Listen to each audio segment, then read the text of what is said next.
नमस्कार दोस्तों भारत और साउथ अफ्रीका के बीच खेला गया तीसरा निर्णायक और बेहद रोमांचक वनडे मुकाबला पसंद आया हो तो इस वीडियो का आप एक लाइक जरूर करें। दोस्तों भारत और साउथ अफ्रीका के बीच खेली जा रही 3 मैचों की वनडे सीरीज के तीसरे और आखिरी रोमांचक वनडे मुकाबले में क्रिकेट जगत की 2 सबसे मजबूत टीमें एक दूसरे से भिड़ी, जहां कप्तान केएल राहुल की भारतीय टीम के सामने एडम माकरम की साउथ अफ्रीका की टीम खड़ी थी। इस बार भी साउथ अफ्रीका के कप्तान एडम माकरम ने ही टॉस जीता और पहले गेंदबाजी का फैसला लिया और भारतीय टीम को पहले बल्लेबाजी करने के लिए कहा। उसके बाद रनों की बारिश करने के इरादे से भारतीय टीम के 2 दिग्गज ओपनर बल्लेबाज मैदान में उतरे, रजत पाटीदार और साई सुदर्शन, और इन दोनों के कंधों पर इस महामुकाबले में अपनी टीम को एक बेहतरीन ओपनिंग शुरुआत दिलाने की बहुत ही बड़ी जिम्मेदारी थी।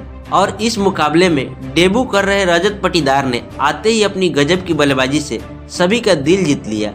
रजत पाटीदार और साई सुदर्शन के बीच 35 रनों की ओपनिंग साझेदारी बन चुकी, लेकिन फिर पारी के 5वां ओवर डालने आए नादरे बगर ने सेट हो चुके रजत पाटीदार को क्लीन बोल्ड कर दिया। रजत पाटीदार 16 गेंद में 22 रन बनाकर आउट हो गए। रजत पाटीदार के आउट हो जाने के बाद अब भारतीय टीम की तरफ से संजू सैमसन बल्लेबाजी करने मैदान में उतरे, लेकिन उनके साथ बल्लेबाजी कर रहे और बेहतरीन फॉर्म में चल रहे साई सुदर्शन को इसी बीच बैरन ड्रिक्स ने LBW आउट कर दिया। साई सुदर्शन 16 गेंद में 10 रन बनाकर आउट हो गए। भारतीय टीम ने देखते ही देखते दोनों अपने ओपनर बल्लेबाजों को खो दिया, लेकिन अब मैदान पर कप्तान केएल राहुल आ चुके थे और फिर यहां से संजू सैमसन और केएल राहुल ने भारतीय पारी को संभाला और एक महत्वपूर्ण साझेदारी बनाना शुरू कर दिया और भारतीय टीम के ऊपर से जो दबाव था उसे धीरे धीरे खत्म कर दिया। इस मुकाबले में संजू सैमसन का बल्ला तूफानी अंदाज से रन बना रहा था, वहीं कप्तान केएल राहुल भी अपनी बेहतरीन बल्लेबाजी करते हुए संजू सैमसन का साथ बखूबी निभा रहे थे।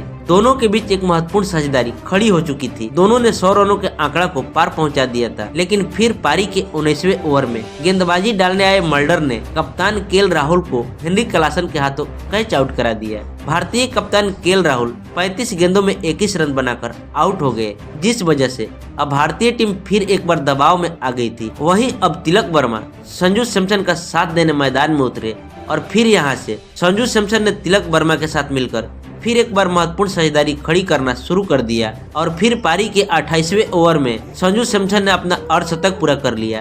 दोनों की इस साझेदारी ने अब विरोधी कप्तान एडम माकरम की परेशानियों को बहुत ही बढ़ा दिया था। साउथ अफ्रीका की गेंदबाजी भी अब संजू सैमसन की इस गजब की बल्लेबाजी से डरने लगी थी। वहीं दोनों ने मिलकर अपनी अर्धशतकीय साझेदारी पूरी कर ली। अब तो तिलक वर्मा ने भी अपने हाथ खोलने शुरू कर दिए थे। कोई भी साउथ अफ्रीका का गेंदबाज भारतीय टीम के इन 2 इनफॉर्म बल्लेबाजों को रोक नहीं पा रहा था और फिर पारी के 41वें ओवर में तिलक वर्मा ने अपना अर्धशतक पूरा कर लिया। लेकिन दूसरे छोर पर बल्लेबाजी कर रहे संजू सैमसन अब अपने शतक के बहुत ही नजदीक पहुंच चुके थे। संजू सैमसन और तिलक वर्मा ने भारतीय टीम के 217 रनों तक पहुंचा दिया था, लेकिन फिर पारी के 42वां ओवर डालने आए केशव महाराज ने सेट हो चुके तिलक वर्मा को मल्डर के हाथों कैच आउट करा दिया।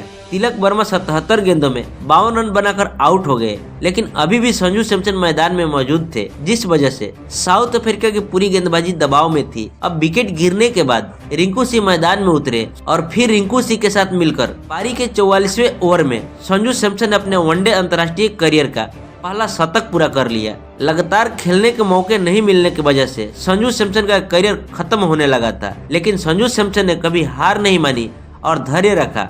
उसका फल उन्हें इस मुकाबले में मिला। तो वहीं बल्लेबाजी के लिए आए रिंकू सिंह ने आते ही विस्फोटक अंदाज से बड़े शॉट खेलते हुए अपने पारी का आगाज किया, लेकिन अब दोनों छोर से बड़े शॉट खेलना जरूरी था और फिर इसी चक्कर में संजू सैमसन को लिजर्ड विलियम्स ने बैरन ड्रिक्स के हाथों कैच आउट करा दिया। संजू सैमसन 114 गेंदों में 108 रनों की ऐतिहासिक शतकीय पारी खेलकर आउट हो गए। तो वहीं उनके बाद बल्लेबाजी के लिए आए अक्षर पटेल को भी बैरन ड्रिक्स ने बयान मोल्ड के हाथों कैच आउट करा दिया। अक्षर पटेल 3 गेंद में सिर्फ 1 रन बनाकर आउट हो गए। भारतीय टीम को एक के बाद एक 2 बड़े झटके नाजुक मौके पर लग गए, लेकिन दूसरे छोर से रिंकू सिंह रुक नहीं रहे थे। रिंकू सिंह इस मुकाबले में लगभग 150 के स्ट्राइक रेट से बल्लेबाजी कर रहे थे और फिर अंत में वाशिंगटन सुंदर के साथ मिलकर रिंकू सिंह ने लगातार लाजवाब पारी खेली, लेकिन अंत में रिंकू सिंह को भी नादरे बर्गर ने रिजा हेनिस के हाथों कैच आउट करा दिया।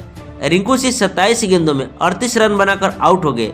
और इस तरह से संजू सैमसन और रिंकू सिंह की इस लाजवाब पारी की बदौलत भारतीय टीम ने 297 रनों का लक्ष्य साउथ अफ्रीका टीम के सामने रखा। उसके बाद भारतीय टीम से मिले 297 रनों के विशाल लक्ष्य का पीछा करने साउथ अफ्रीका के दो बेहतरीन फॉर्म में चल रहे ओपनर बल्लेबाज मैदान में उतरे। रिजा हेड्रिक्स और टोनी डेजार्जी के कंधों पर इस करो या मरो मुकाबले में अपनी टीम को विस्फोटक ओपनिंग शुरुआत दिलाने की बहुत ही बड़ी जिम्मेदारी थी और इस मुकाबले में भी साउथ अफ्रीका की टीम के इन दो बेहतरीन फॉर्म में चल रहे ओपनर बल्लेबाजों ने शानदार ओपनिंग शुरुआत अपनी टीम को दिलाई। खास करके पिछले मुकाबले के हीरो रहे और साउथ अफ्रीका की टीम के लिए शतक लगाने वाले टोनी डेजार्जी ने इस मुकाबले में भी लाजवाब प्रदर्शन करके दिखाया। रिजा हेड्रिक्स और टोनी डेजार्जी ने अपनी टीम के लिए 59 रनों की ओपनिंग साझेदारी बनाई, लेकिन फिर पारी के 9वें ओवर में रिजा हेड्रिक्स को अक्षरदीप सिंह ने केएल राहुल के हाथों कैच आउट करा दिया। रिजा हेड्रिक्स 24 गेंद में 19 रन बनाकर आउट हो गए। रिजा हेड्रिक्स के आउट हो जाने के बाद अब साउथ अफ्रीका की टीम की तरफ से राशि वेंडर दुसेन बल्लेबाजी करने मैदान में उतरे, लेकिन राशि वेंडर दुसेन को भी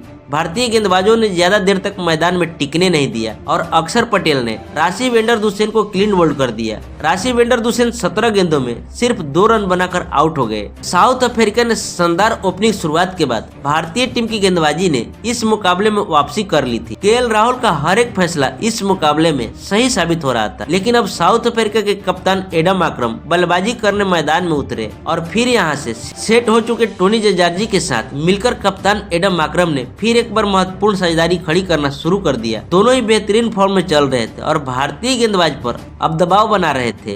कप्तान एडम आक्रम अपने बल्ले से कप्तानी पारी खेल रहे थे, तो वहीं टोनी डेजार्जी ने दूसरे छोर पर अपना अर्धशतक पूरा कर लिया।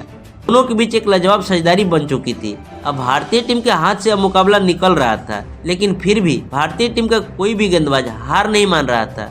एडन माक्रम और टोनी डेजार्जी ने 1 से 41 रन तक अपनी टीम को स्कोरबोर्ड को पहुंचा दिया था, लेकिन फिर पारी का 26वां ओवर इस मैच का असली टर्निंग पॉइंट साबित हुआ और गेंदबाजी के लिए आए वाशिंगटन सुंदर ने कप्तान एडम आक्रम को केएल राहुल के हाथों कैच आउट करा दिया। अब भारतीय गेंदबाजी के पास इस मुकाबले में वापसी करने का बढ़िया मौका था।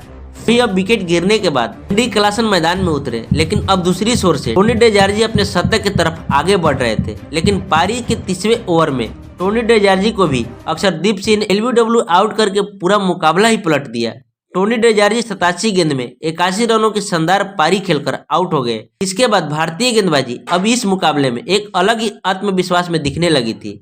विकेट गिरने के बाद अब डेविड मिलर बल्लेबाजी करने मैदान में उतरे, लेकिन अब भारतीय गेंदबाजी के सामने साउथ अफ्रीका के बल्लेबाजों को खड़ा रहना मुश्किल पड़ने लगा था। भारतीय गेंदबाजी अब इस मुकाबले में आग उगल रही थी और फिर बेहतरीन फॉर्म में चल रहे हेनरी क्लासन को भी आवेश खान ने साई सुदर्शन के हाथों कैच आउट करा दिया।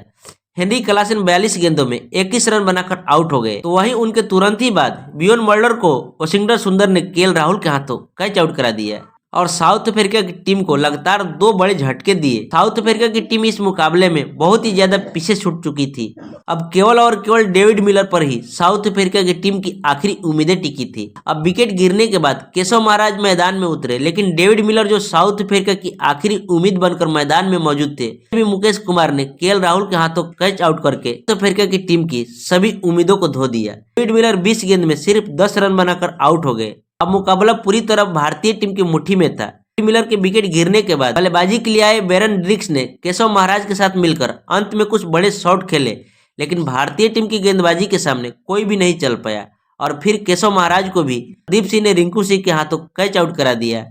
केशव महाराज 27 गेंद में 14 रन बनाकर आउट हो गए, तो वहीं अक्षरदीप सिंह ने लिजर्ड विलियम्स को भी एलबीडब्ल्यू आउट कर दिया और आखिरी विकेट आवेश खान ने निकाला। इस तरह से भारतीय टीम ने साउथ अफ्रीका को 78 रन से हराया और इस जीत के साथ भारतीय टीम ने 3 मैचों की श्रृंखला में 2-1 से सीरीज अपने नाम कर लिया।